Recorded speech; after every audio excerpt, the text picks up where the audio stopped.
Hello everyone, मेरा नाम है शिवम। आज हम डिस्कस करने जा रहे हैं D pharm pharmaceutical chemistry chapter number 7, topic anti arrhythmic agents. देखिए, सबसे पहले हम बात करेंगे हमारे हार्ट के बारे में कि भाई हार्ट क्या है और कैसे काम करता है। ठीक है, देखिए हार्ट हमारा एक ऑर्गन है। ठीक है, वो कैसे काम करता है भाई? उसका काम है ब्लड को पंप करना। ये बात हम समझ गए। तो सबसे पहले हम ये जानते हैं कि जो हार्ट है वो सेल से बना हुआ है, ये हम समझ गए। अब जो हार्ट है उसके अंदर एक और उसका पार्ट है जिसको हम बोलते हैं एस ए नोड, या उसको हम कह सकते हैं साइनोएट्रियल नोड। ठीक है, साइनोएट्रियल नोड बोल सकते हैं उसको हम, साइनोएट्रियल नोड। ठीक है, अभी केवल इस पर ध्यान देते हुए हम बात करें कि भाई साइनोएट्रियल नोड ये क्या है। इसको और बोल सकते हैं हम पेसमेकर, पेसमेकर कह सकते हैं। ठीक है, जैसे पानी की मोटर है हमारे घर पर, वो क्या करती है, बड़े रिजर्वायर से जब हमको क्या करना होता है, पानी दूसरी जगह ट्रांसफर करना होता है, तो हम क्या करते हैं, मोटर को इलेक्ट्रिसिटी से जोड़ते हैं और मोटर क्या करती है, पंप करना चालू कर देती है, पानी एक जगह से दूसरी जगह पानी ट्रांसफर करना स्टार्ट कर देती है। उसी प्रकार हमारा हार्ट क्या करता है भाई, उसी प्रकार हमारा हार्ट ब्लड को पंप करता है अलग अलग ऑर्गन से, साथ ही अलग अलग ऑर्गन से लेकर भी आता है अपने आप तक और फिर वापस पंप करता है। ठीक है, तो ये हम क्या जानते हैं, हार्ट ये काम करता है। पर उससे काम करवाने वाला कौन है? उससे काम कराने वाला है साइनोएट्रियल नोड, या इसे हम पेसमेकर कहते हैं। अब भाई साइनोएट्रियल नोड क्या करता है भाई, ये इंपल्स जनरेट करता है। हार्ट के केस में हम इसको इंपल्स को क्या बोलेंगे, हार्ट के केस में हम इस इंपल्स को बोलेंगे एक्शन पोटेंशियल। ठीक है, एक्शन पोटेंशियल बोल दिया हमने, ये एक्शन पोटेंशियल होती है। ठीक है, अब भाई हम जानते हैं हमारा हार्ट बना किससे है, सेल से बना है। तो सबसे पहले हम जानते हैं सेल के बारे में। देखें, जो हार्ट का सेल है, मान लीजिए हार्ट का सेल है, हार्ट के मसल को क्या बोलते हैं, मायोकार्डियम बोलते हैं। ठीक है, अब देखिए ये हार्ट का जो सेल है, इसके अंदर क्या है, इसके अंदर नेगेटिव चार्ज है, बहुत स्लाइट नेगेटिव चार्ज है, -70 मिली वोल्ट का। ठीक है, और हम और क्या जानते हैं भाई, हमारी बॉडी के अंदर पोटेशियम आयंस होते हैं, सोडियम आयंस होते हैं, ठीक है, और कैल्शियम आयंस होते हैं। ये भी याद रखा है आपने, ये आपने इमेजिन कर लिया हार्ट का सेल है, उसके अंदर -70 मिली वोल्ट का क्या रहेगा, नेगेटिव चार्ज रहेगा। ठीक है, अब ये चार्ज मेंटेन करने का काम किसका है भाई, इसका है, पोटेशियम का। ठीक है, पोटेशियम का काम क्या है, वो हार्ट के अंदर का जो नेगेटिव चार्ज है उसको मेंटेन करके रखे। ठीक है, साथ ही सोडियम और कैल्शियम भी लिखे हैं। अब सोडियम और कैल्शियम भाई दोनों दोस्त हैं।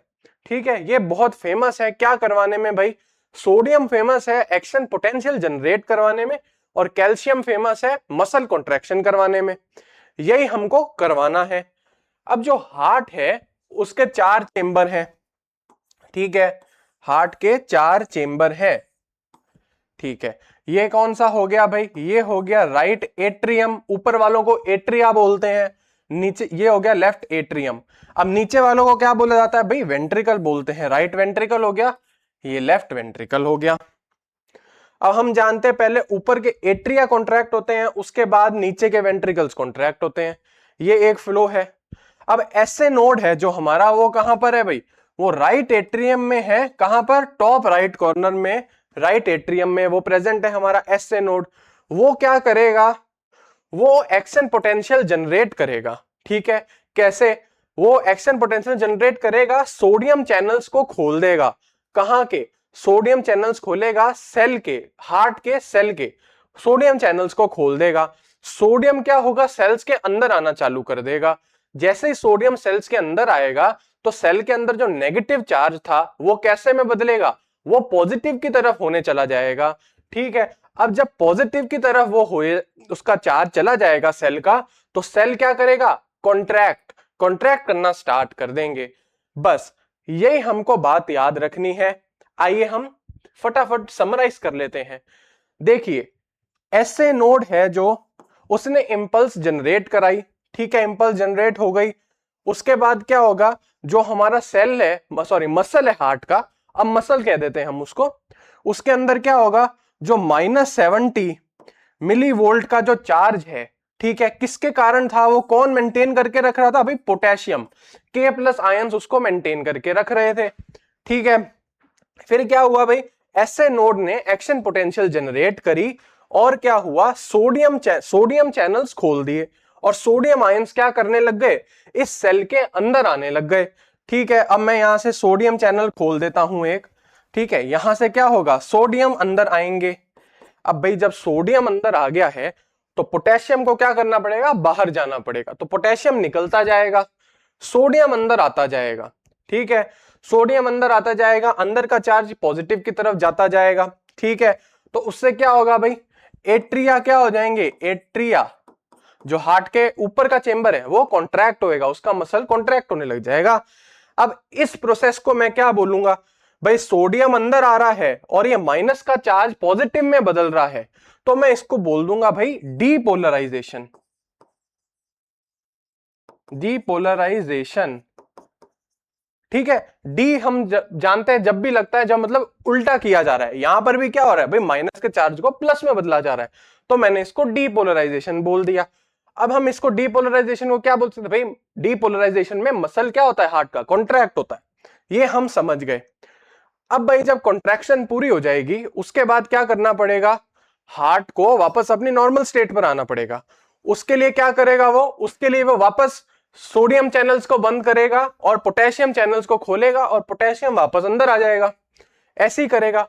उस फेज को बोलेंगे रिपोलराइजेशन।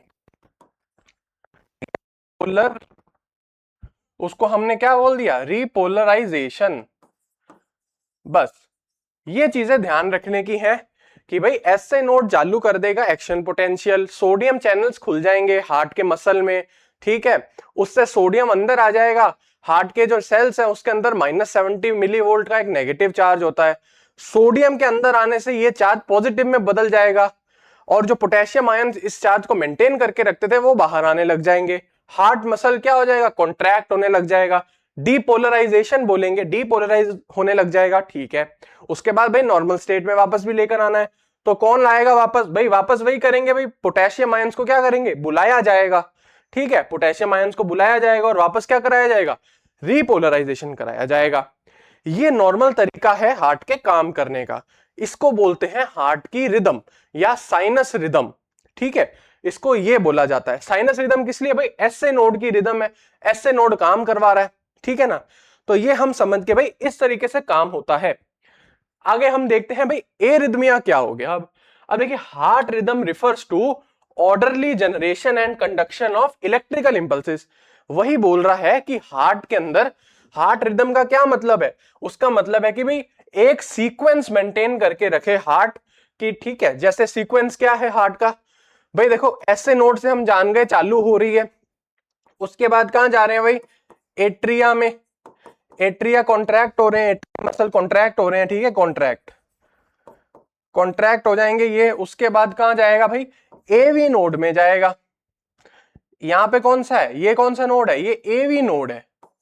अब एसए नोड तो सबसे पहला हो गया, वो तो भाई चालू ही कराता है। एवी नोड क्या करता है, एवी नोड इस एक्शन पोटेंशियल को आगे लेकर जाता है।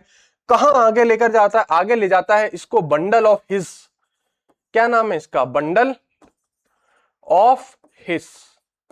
ठीक है, बंडल ऑफ हिस के अंदर लेकर जाता है। बंडल ऑफ हिस से ये कहां जाती है, पुरकिंजे फाइबर्स।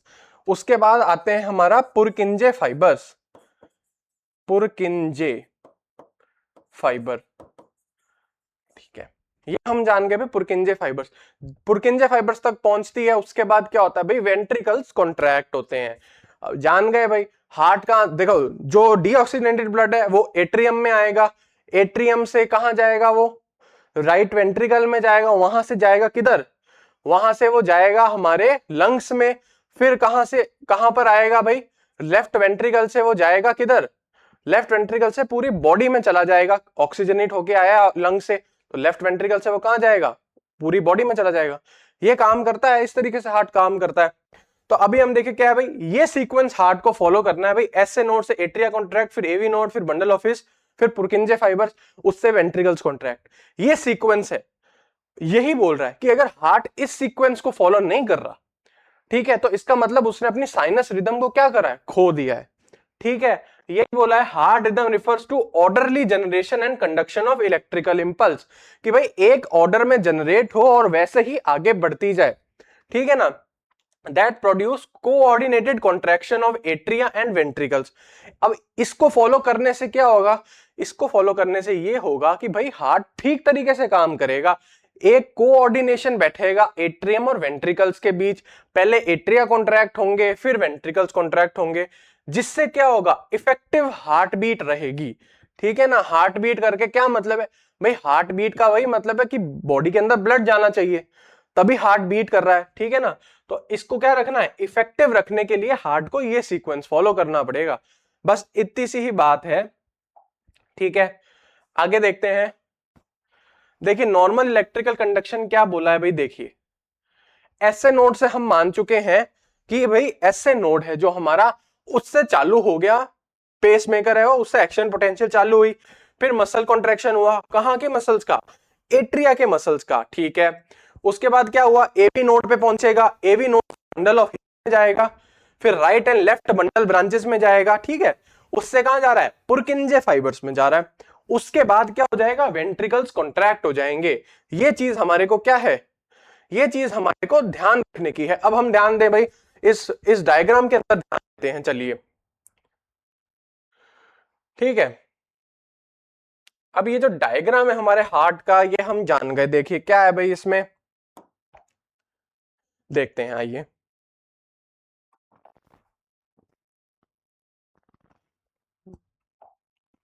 ठीक है, देखिए ये जो पार्ट है, ये कौन सा पार्ट है भाई, ये एसए नोड है, ये है एवी नोड।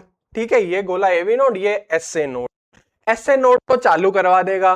देखिए उसके बाद हमको क्या दे रखा है, एसए नोड से ये एट्रियास क्या होंगे, ये एट्रिया हैं, ये देखिए ऊपर के दो जो पार्ट है ना, इनको एट्रिया बोलेंगे, और ये नीचे वाले हैं जो, इनको क्या बोलेंगे, ये वेंट्रिकल्स है।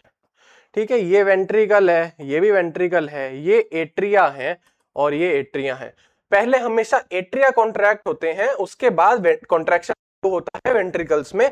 ये कोऑर्डिनेशन हार्ट में बैठा हुआ है, लेकिन एरिथमिया में हार्ट भूल जाता है कि भाई पहले क्या चीज होनी थी, बाद में क्या होना, उसको हम एरिथमिया कह देते हैं। ठीक है, तो ये हम समझ के भाई इस तरीके से क्या होगा, इस तरीके से काम करेगा। एसए नोड से काम चालू होगा, एट्रियम्स कॉन्ट्रैक्ट होंगे, एवी नोड तक मैसेज आएगा। मैसेज का क्या मतलब, एक्शन पोटेंशियल है। ठीक है, उसके बाद बंडल ऑफ हिस में जाएगी, फिर पुरकिंजे फाइबर्स, फिर वेंट्रिकल्स कॉन्ट्रैक्ट। ये चीज हमने ध्यान रख ली। ठीक है, अब देखिए क्या लिखा है, एरिथमिया इज कॉल्ड कार्डियक डिसरिथमिया। ठीक है, इज एनी एबनॉर्मलिटी, कोई भी एबनॉर्मलिटी मतलब कोई भी अजीब चीज हो जाए, किसके साथ, हार्ट की रेट के साथ। भाई हार्ट की रेट का क्या मतलब है कि भाई एक मिनट में हार्ट कितनी बार धड़क रहा है, उसको बोलते हैं हार्ट की रेट। या तो हार्ट रेट ऊपर नीचे हो जाए, ठीक है, या हार्ट की रिदम, मतलब ये जो तरीका है एसए नोड से वहां आगे आगे जो बढ़ेगी एक्शन पोटेंशियल, उसमें डिस्टर्बेंस आ जाए, या एसए नोड ही ओरिजिनेट ना कर पाए एक्शन पोटेंशियल को, वो भी हो सकता है। और कंडक्शन ऑफ इलेक्ट्रिकल इंपल्स, या ये इलेक्ट्रिकल इंपल्स आगे बढ़ रही है, ये आगे ना बढ़ पाए, इसमें भी दिक्कत आ सकती है। ठीक है, जिससे क्या भाई हार्ट बीट क्या हो जाएगी, इररेगुलर हो जाएगी। अब हम क्या जानते हैं भाई, हार्ट धड़कता है, दो बीट्स के बीच में हमेशा इक्वल टाइम रहता है। ठीक है, एक बीट होगी, उसके बाद हार्ट दूसरी बार धड़केगा, उसमें क्या होगा, एक फिक्स टाइम रहेगा। लेकिन एरिथमिया में क्या होता है, ये टाइम में चेंज आ जाता है, इररेगुलर हार्ट बीट हो जाती है। ठीक है ना, ये हम जान गए। अब देखिए कैरेक्टरिस्टिक्स दे रखी है हार्ट की रिदम की। हार्ट रिदम की तीन इंपॉर्टेंट कैरेक्टरिस्टिक्स हैं। पहला तो रेगुलरिटी यानी रिदम, क्या बोल रहा है, हार्ट बीट करेगा इक्वल इंटरवल्स में, समझ गए। रेट क्या है, how many times heart beats in 1 minute, एक मिनट में कितनी बार हार्ट धड़क रहा है। देखिए नॉर्मल एडल्ट में 60 से लेकर 100 बीट्स हो सकती हैं एक मिनट में, समझ गए। हार्ट रेट देखिए अभी अलग दे रखी है, 60 बीपीएम 60 बीट्स पर मिनट से कम हो जाए तो उस कंडीशन को ब्रेडिकार्डिया कह देते हैं। 60 से लेकर 100 तक है तो उसको नॉर्मल साइनस रिदम बोलेंगे। और 100 से अगर ज्यादा हो जाती है 140 ऐसा ऐसा, ठीक है, तो उसको क्या बोल देते हैं, टेकीकार्डिया, यानी इंक्रीज्ड हार्ट बीट, बस इंक्रीज्ड हार्ट रेट, ठीक है। फिर होता है एक सीक्वेंस, हमने जान लिया भाई sequence, SA node, atria contract, AV node, bundle of His, Purkinje fibre, वही है, वही वापस रिपीट किया है, ठीक है। तो यही सीक्वेंस अगर हार्ट को फॉलो करना है, ये तीन चीजें कैरेक्टरिस्टिक हो गई भाई। एक तो इंटरवल सेम रहेगा, टाइम इंटरवल सेम रहेगा दो बीट्स के बीच में, और हार्ट की जो बीट्स हैं वो जनरली 60 से 100 होनी चाहिए एक मिनट में, ठीक है ना, इसको क्या बोलेंगे, हार्ट की रेट, और साथ ही सीक्वेंस मेंटेन करके चले हार्ट। तीन चीजें चाहिए हमको, हम क्या कहने के लिए कि भाई हार्ट अपनी नॉर्मल साइनस रिदम को फॉलो कर रहा है, ठीक है। अब इंपॉर्टेंस क्या है हार्ट की रिदम की, भाई प्रॉपरली अगर देखिए, अगर मोटर चल रही है हमारी पानी की, उसको अगर वोल्टेज या इलेक्ट्रिसिटी बराबर तरीके से ना मिले, मान लीजिए लो वोल्टेज आ रही है, तो मोटर अपने पूरी एफिशिएंसी से काम नहीं कर पाएगी, ठीक है ना। वैसे ही अगर हार्ट हमारा सही तरीके से रिदम को फॉलो नहीं कर रहा, सीक्वेंस को फॉलो नहीं कर रहा, उतनी रेट से बीट नहीं कर रहा है एक मिनट में, तो क्या होगा भाई, ब्लड जो ब्रेन तक पहुंचना है वो पहुंचने में दिक्कत आएगी, तो फिर दिक्कत आ सकती है, ठीक है ना।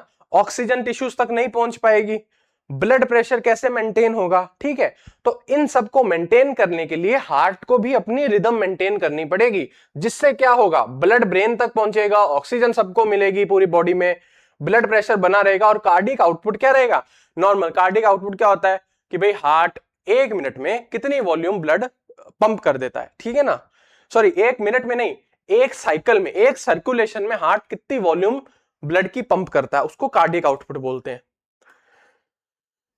इफ रिदम बिकम्स एबनॉर्मल, अगर एबनॉर्मल हो जाएगी तो भाई बात कर चुके, ब्लड कम पहुंचेगा, ब्रेन में ऑक्सीजन नहीं पहुंचेगी, डिजीनेस होगी, फेंटिंग यानी बेहोश हो जाएगा, और भी एबनॉर्मेलिटीज आ सकती है, कार्डिक अरेस्ट हो सकता है।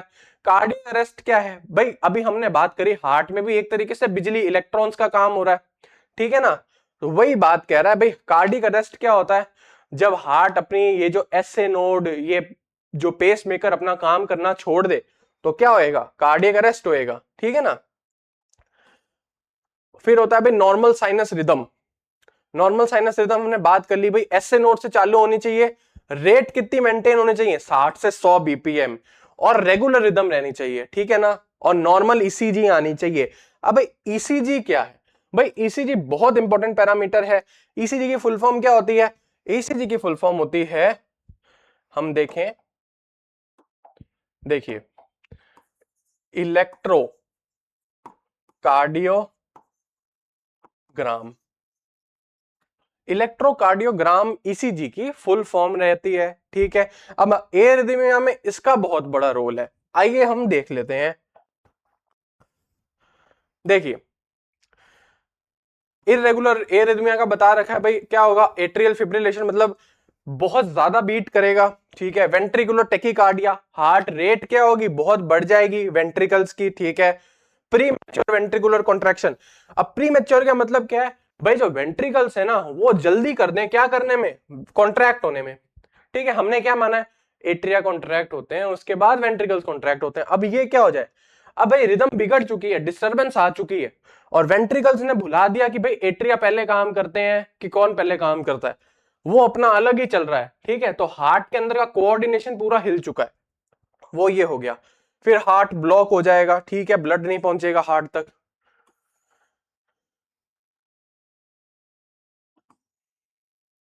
हाँ, ईसीजी की पहले बात कर लेते हैं, उसके बाद हम क्लासिफिकेशन पर चले जाएंगे। देखिए ईसीजी क्या है, नॉर्मल ईसीजी अपन जानते हैं, ठीक है।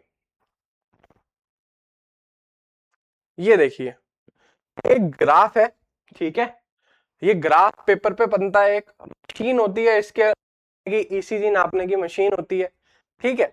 आइए हम अभी, हमारा मतलब किससे है, हमारा है भाई ईसीजी के कंपोनेंट से, ठीक है। चालू करें अगर हम ईसीजी के कंपोनेंट्स के बारे में, ठीक है। देखिए सबसे पहले क्या आ रहा है, सबसे पहले पी वेव आ रही है, ठीक है।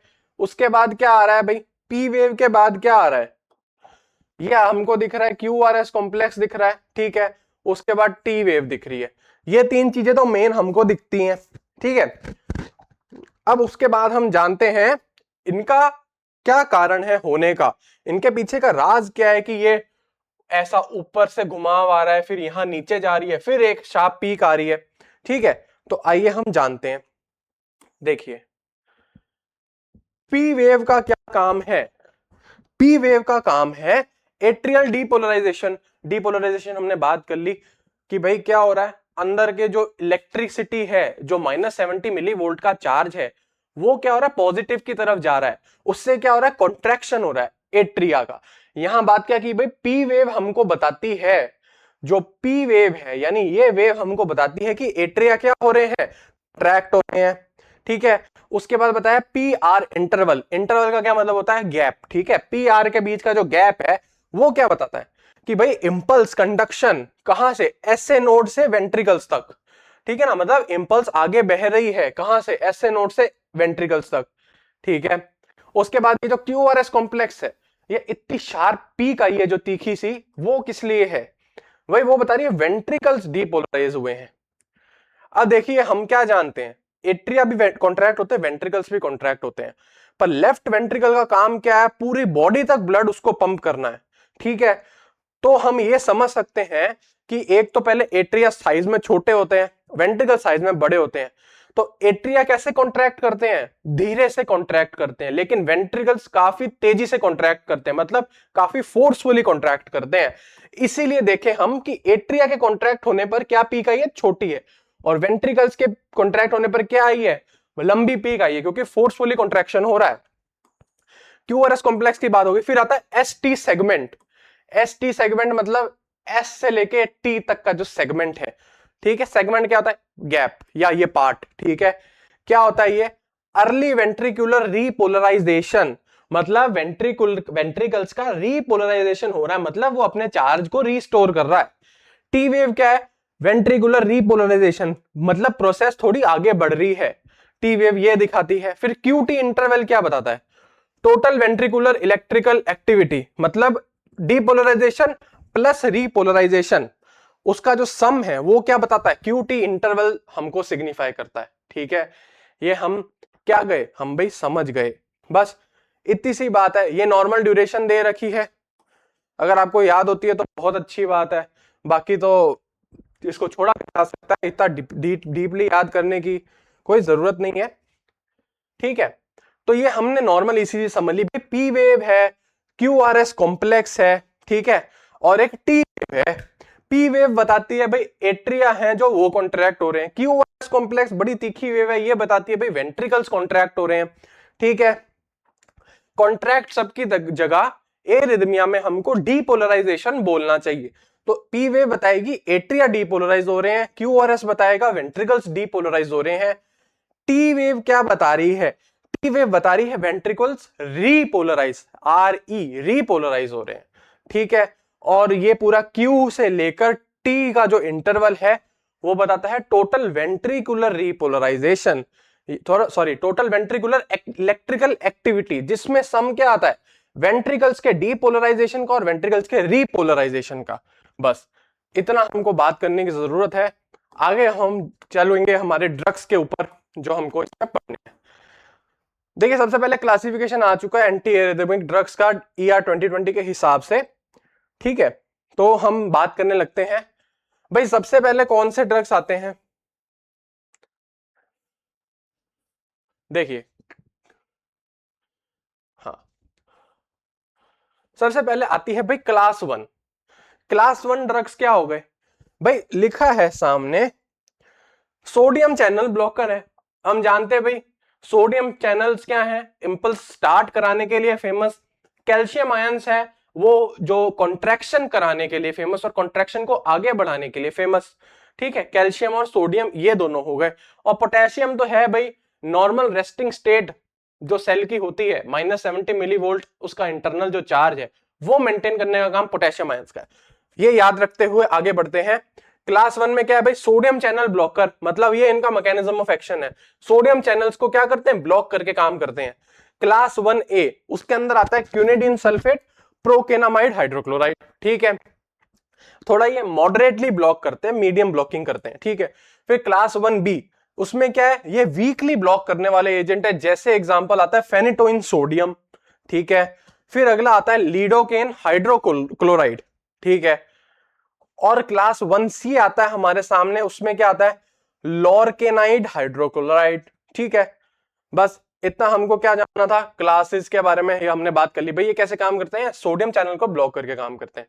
अगले आते हैं भाई बीटा एड्रेनर्जिक ब्लॉकर्स, ठीक है। बीटा एड्रेनर्जिक ब्लॉकर्स जैसे propranolol, metoprolol, atenolol, esmolol, sotalol. Sotalol की कैसी एक्टिविटी है भाई, क्लास 3 एक्टिविटी भी ये देता है। चलिए क्लास 3 एक्टिविटी क्या है आगे हम देखने वाले हैं। देखिए क्लास 3 की एक्टिविटी है भाई पोटेशियम चैनल को ब्लॉक करने की, ठीक है। एग्जांपल देखें, एमियोडेरोन, सोटालोल, ठीक है। सोटालोल की एक्टिविटी कैसी है, क्लास 2 की एक्टिविटी भी है सोटालोल की, ठीक है। दोनों के अंदर बैठ सकता है क्लास 2 और 3 में, कौन, सोटालोल, ठीक है। आगे कौन से ड्रग है, ब्रेटिलियम, आइबुटिलाइड और डोफिटिलाइड, ठीक है। फिर क्लास 4 में कैल्शियम चैनल ब्लॉकर है, हम सब जान चुके हैं भाई, एग्जांपल है इसका विरापामिल और डिलीटाजेम, ठीक है। ये नॉर्मल पूछ सकते हैं कैल्शियम चैनल ब्लॉकर के बारे में बताइए। ये हमारे एरिथमिया में तो काम के हैं ही, साथ में हाइपरटेंशन में भी काम के हैं। Sodium channel blocker, sorry beta adrenergic blocker, propranolol, metoprolol, ये भी काम के हैं। कैल्शियम चैनल ब्लॉकर भी काम के हैं, ठीक है ना। ये किस में काम आते हैं भाई, ये हाइपरटेंशन में भी काम आ सकते हैं, एरिथमिया में तो आ ही रहे हैं। आगे की हम बात कर लेते हैं, ठीक है। आगे हम पढ़ने जाएंगे अब इन ड्रग्स के बारे में। ये देखिए ड्रग्स आ चुके हैं हमारे सामने। सबसे पहला ड्रग आ रहा है भाई क्विनिडीन सल्फेट, क्लास 1A है, समझ गए, मॉडरेटली ब्लॉक करेगा, ठीक है। किसको, चैनल को, सोडियम चैनल को। मोड ऑफ एक्शन देखिए, इजी लैंग्वेज में हमने आपके लिए लिख के बनाया है, block fast sodium channels in heart muscle. जो सोडियम चैनल होते हैं हार्ट मसल में, उनको ब्लॉक कर दिया, सोडियम अंदर नहीं आएगा, ठीक है। स्लोइंग मूवमेंट ऑफ, जिससे क्या होगा, इलेक्ट्रिकल इंपल्स की मूवमेंट स्लो हो जाएगी, ठीक है। Increasing refractive period, refractory period क्या है भाई, रिफ्रैक्टिव पीरियड वो टाइम है जब डीपोलराइजेशन से वापस रीपोलराइजेशन होना होता है, उसके बीच का जो टाइम होता है उसको रिफ्रैक्टरी पीरियड बोलते हैं, ठीक है। अब हार्ट में क्या इफेक्ट है भाई, स्लो इंपल्स कंडक्शन होगा, मतलब इंपल्स धीरे धीरे आगे बढ़ेगी, ठीक है। And prevent abnormal fast heart rhythms, और साथ ही क्या होगा, एबनॉर्मली फास्ट हार्ट की रिदम्स हैं वो भी क्या हो जाएंगी, कंट्रोल हो जाएंगी, ठीक है। सिंपल सा है, सिंपल लैंग्वेज में लिख के तैयार किया है। प्रोकेनामाइड हाइड्रोक्लोराइड है हमारा अगला, ठीक है। क्या बोल रहा है, क्लास 1A यानी सोडियम चैनल ब्लॉकर हो गया, ठीक है। मॉडरेटली ब्लॉकर है, ठीक है। ब्लॉक करेगा सोडियम चैनल को, प्रोलॉन्ग करेगा एक्शन पोटेंशियल को, कैसे, रिफ्रैक्टरी पीरियड इंक्रीज करके। अब हम जानते हैं कि भाई डीपोलराइजेशन और रीपोलराइजेशन के बीच में जो टाइम आता है उसको रिफ्रैक्टरी पीरियड क्या करते हैं, बोलते हैं, ठीक है ना। तो अब मैं अगर क्या करूं, मैं एक्शन पोटेंशियल को क्या कर दूं, उसका टाइम इंक्रीज कर दूं, ठीक है। उससे क्या होगा, हार्ट की जो बीट्स हैं उसके बीच में क्या आएगा, टाइम आएगा, थोड़ा क्या होगा, स्लो हो जाएंगी। तो उससे क्या होगा, कंट्रोल हो जाएगा, क्या, हार्ट की रिदम हम कंट्रोल कर पाएंगे, ठीक है, सोडियम चैनल को ब्लॉक करने से। क्या होगा आगे, स्लोज इलेक्ट्रिकल कंडक्शन, ठीक है, इलेक्ट्रिकल कंडक्शन स्लो हो गई। Suppress atrial and ventricular arrhythmias, सही समझ गए। इलेक्ट्रिकल कंडक्शन क्या हो रही है इसमें, प्रोकेनामाइड स्लो कर देता है। अगला है विरापामिल, सीधा आता है क्लास 4 में, क्या है भाई, कैल्शियम चैनल, क्या है, कैल्शियम चैनल ब्लॉकर है, ठीक है। ब्लॉक क्या करता है कैल्शियम चैनल्स को, कहां पर, एवी नोड में। एवी नोड का क्या काम है भाई, एवी नोड का कंडक्शन का काम है, आगे इंपल्स कंडक्ट करता है, ठीक है। उससे क्या होगा, कैल्शियम एंट्री कहां होगी, कार्डियक सेल्स में कैल्शियम की एंट्री कम हो जाएगी, और कैल्शियम तो है ही फेमस कॉन्ट्रैक्शन कराने के लिए, और कैल्शियम अगर अंदर नहीं जाएगा तो कॉन्ट्रैक्शन नहीं हो पाएगी, बस। तो हार्ट की क्या हो गई, बीट्स क्या हो गई, बीट्स कंट्रोल में आ गई, ठीक है। इससे क्या होगा, एवी कंडक्शन क्या हो जाएगा, एवी नोड से जो बंडल ऑफ हिस्से पुरकिंजे फाइबर्स तक कंडक्शन होता है एक्शन पोटेंशियल का, वो स्लो हो जाएगा, हार्ट रेट कम हो जाएगी उससे, ठीक है। और फिर क्या हो जाएगा, सुप्रा वेंट्रिकुलर टेकिकार्डिया, मतलब वेंट्रिकल्स में जो टेकिकार्डिया यानी वेंट्रिकल्स की जो कॉन्ट्रैक्शन की रेट है वो क्या हो जाएगी भाई, कम हो जाएगी, ठीक है, मतलब कंट्रोल हो जाएगी। अगला ड्रग देखें, phenytoin sodium, class 1B, sodium channel blocker यानी वीक ब्लॉकर है ये, ठीक है। सोडियम चैनल को ब्लॉक कर लेगा, ठीक है। कहां पर, वेंट्रिकुलर टिश्यू में, शॉर्ट कर देगा एक्शन पोटेंशियल की ड्यूरेशन को, ठीक है। Suppress abnormal ventricular impulses, suppress मतलब रोकेगा किसको, एबनॉर्मल वेंट्रिकल्स की इंपल्सेस को ये रोक देगा, ठीक है। Specially those caused by digitalis toxicity, ठीक है, ये हम सब जान गए। डिजिटलिस ड्रग है कंजेस्टिव हार्ट फेलियर का। आगे देखते हैं लिडोकेन हाइड्रोक्लोराइड, क्लास 1B वापस सोडियम चैनल ब्लॉकर है, फास्ट सोडियम चैनल्स को ब्लॉक कर देगा वेंट्रिकल्स में, ठीक है, स्पेशली इन इस्चेमिक और डैमेज हार्ट टिश्यू। इस्चेमिक होता है लैक ऑफ ऑक्सीजन, ठीक है, हार्ट टिश्यू में लैक ऑफ ऑक्सीजन हो जाए वहां पर सोडियम चैनल्स को ब्लॉक कर देगा, या डैमेज हार्ट का टिश्यू होगा उधर सोडियम चैनल्स को ब्लॉक करने की काबिलियत रखता है क्या, लिडोकेन हाइड्रोक्लोराइड। साथ ही क्या है, रिड्यूस कर देगा abnormal ventricular activity, ventricular arrhythmia को ठीक कर देगा, मायोकार्डियल इन्फ्रेक्शन यानी हार्ट अटैक, ठीक है ना। उसके बाद हार्ट अटैक में क्या होता है भाई, हार्ट सडनली काम करना बंद कर देता है, ठीक है, ये होता है। उससे कभी कभी क्या होता है भाई, अगर ये इरिवर्सिबल हो जाए तो डेथ हो जाती है, लेकिन कभी कभी क्या है, बंदा वापस रिस्टोर कर लेता है हार्ट को, ठीक है। ये हमने बात करी लिडोकेन की। अब लॉरकेनाइड है, ये है क्लास 1C, मतलब स्ट्रॉन्ग है काफी, क्या करेगा, सोडियम चैनल ब्लॉक करेगा, स्ट्रॉन्गली ब्लॉक करेगा। देखिए सोडियम चैनल्स को, showing electrical conduction in heart without significantly changing a refractive period. इससे क्या होगा भाई, हार्ट की इलेक्ट्रिकल कंडक्शन क्या हो जाएगी, स्लो हो जाएगी, लेकिन रिफ्रैक्टरी पीरियड पे इसका कोई फर्क नहीं है, ठीक है। Rapid abnormal heart rate, sorry rapid abnormal electrical impulses को क्या करेगा, प्रिवेंट करेगा, रोकेगा। एमियोडेनोन है अगला, क्लास 3 है, क्लास 3 वाले काम करते हैं पोटेशियम चैनल को ब्लॉक करके, मेनली ब्लॉक किया जाता है पोटेशियम चैनल को। रीपोलराइजेशन कैसी हो जाती है भाई, डिले हो जाती है, ठीक है, and prolonging the action potential and refractory period, ठीक है।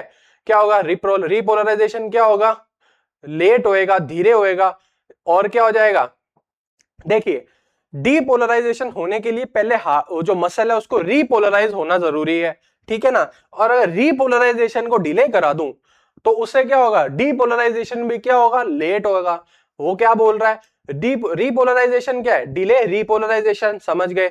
साथ ही उससे क्या करेगा, प्रोलॉन्ग हो जाएगी एक्शन पोटेंशियल, फिर और रिफ्रैक्टरी पीरियड, ठीक है। It also has mild calcium channel blocking, sodium calcium channel blocking भी है इसके पास थोड़ी सी, और बीटा ब्लॉकिंग इफेक्ट भी है।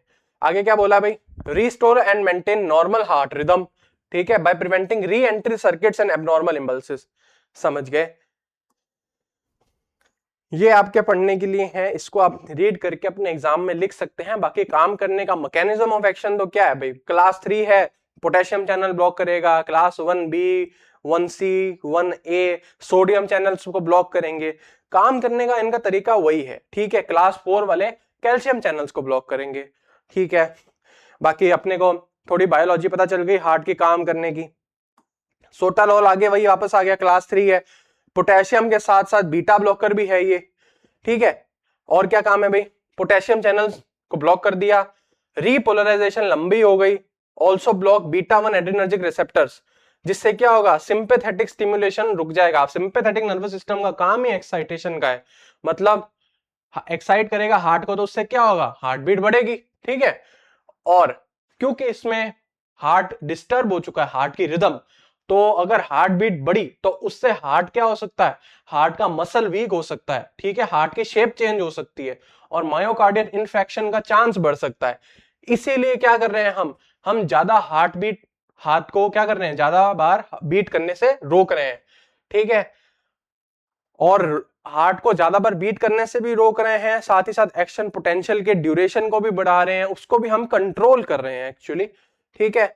स्लो कर देगा क्या, अब भाई बात हो रही सोटालोल की, पोटेशियम चैनल को ब्लॉक करता है, साथ ही बीटा 1 एड्रेनर्जिक रिसेप्टर को ब्लॉक करता है, ठीक है, जिससे क्या होगा, सिंपैथेटिक स्टिमुलेशन रुक जाएगा हार्ट का, हार्ट रेट कम हो जाएगी, रिफ्रैक्टरी पीरियड बढ़ जाएगा, प्रिवेंट कर देगा एट्रियल एंड वेंट्रिकुलर एरिथमियास को, ठीक है।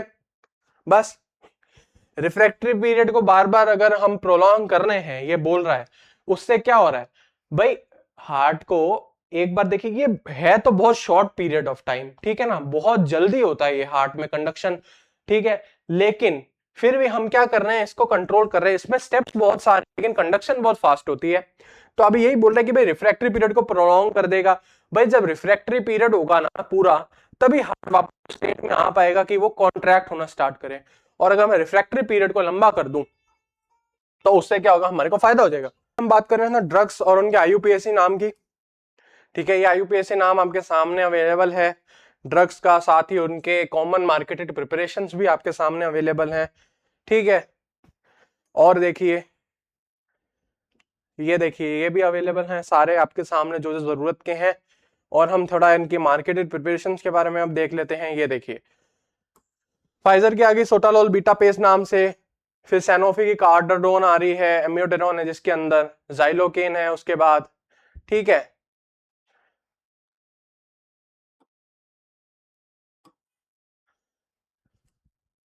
ये सारी आपकी हो गई हमारी मार्केटेड प्रिपरेशंस। उसके बाद हम जानते हैं थोड़ा जो आपके इंपॉर्टेंट स्ट्रक्चर्स के बारे में बोला गया है। आपके सामने देखिए फेनेटोइन का स्ट्रक्चर आ चुका है, यही आपके सिलेबस में आपको पढ़ने के लिए बोला गया है। आइए हम जानते हैं सबसे पहले इसमें हम क्या जानते हैं। भाई बेंजीन तो मैं जानता हूं, ये 2 बेंजीन हो गई, ठीक है। अभी के लिए मैं इसको पेंटेन की रिंग देख लेता हूं, ठीक है। और ऑक्सीजन है हमारे, इनको भी मैं जानता हूं। चलिए आइए बनाते हैं स्ट्रक्चर। सबसे पहले तो देखिए बेंजीन है हमारे पास, ये बनाया मैंने बेंजीन 2, ठीक है। और मैंने इसके साथ ही क्या देखा, इधर कार्बन जुड़ा है, मैंने इधर कार्बन जोड़ दिया कार्बन। फिर मैंने कहा पेंटेन की रिंग भी थी ना, पेंटेन की रिंग बना दी अब इसके साथ मैंने, ठीक है, बना दी। अब क्या करने का है भाई, 2 नाइट्रोजन भी हैं, ठीक है। अब मैं क्या करूंगा, मैंने कहा नाइट्रोजन को भी बिठाना है ना, एक तो मैंने कहा कार्बन के साथ बिठा दिया, ठीक है। और एक मैंने कहा थोड़ा दूर बिठा देते हैं, बिठा दिया। अब ये 2 जगह खाली रह गई, इधर मैंने ऑक्सीजन जोड़ने हैं, ठीक है। और इनके साथ एच एच जोड़ना ताकि वैलेंसी पूरी हो जाए, बस सिंपल सीधा स्ट्रक्चर है। 2 बेंजीन बनानी है, ऑर्थो पोजीशन से बॉन्ड खींच के दोनों को, एक कॉमन कार्बन रहेगा इनके पास, रह गया, उस कार्बन के साथ ही उसको इंक्लूड करके पेंटेन की रिंग बना दी, ठीक है। फिर क्या करा मैंने, फिर मैंने एक बना दिया NH उसके साथ जोड़ना था, और ये स्ट्रक्चर बना दिया। ये थोड़ा रटना पड़ेगा, थोड़ा बहुत तो हमने बताया, ये थोड़ा आपको रटना पड़ेगा ताकि आप एग्जाम तक इसको याद कर पाए। और 3 नंबर के सवाल में पूछा जा सकते हैं स्ट्रक्चर्स और IUPAC नेम, ठीक है। और स्ट्रक्चर इसका याद किया जा सकता है। ये हमने डिस्कस कर लिया आज एंटी एरिथमिक एजेंट्स के बारे में। आज के लिए इतना ही, मिलते हैं नेक्स्ट वीडियो में। Thank you, like and subscribe.